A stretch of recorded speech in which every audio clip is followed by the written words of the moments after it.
সুতরাং মুসলমান, এই ক্ষমতার চারপাশে কোনো লাফালাফি করা যাবে? কথা বলেন।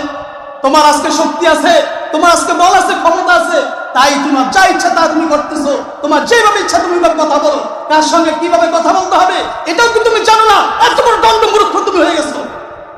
তোমার ক্ষমতা আছে বলেই তুমি আজকে যা মন চায় তা তুমি করতেছো।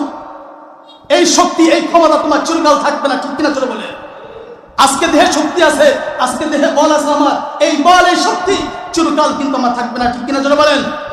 সমাজের ভিতরে, মহল্লার ভিতরে দেখবেন কেউ জায়গা কেনে, জমি কেনে, দলিল পর্যন্ত করে ফেলে, করার পরে মানুষ এমন অত্যাচার করে, জুলুম করে, নির্যাতন করে, ওই দলিল করা জমিনটাও তিনি ভক্ষণ করতে পারে না, ঠিক কিনা চলে বলেন।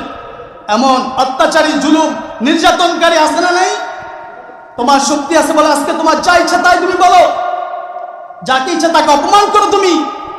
এই শক্তি, এই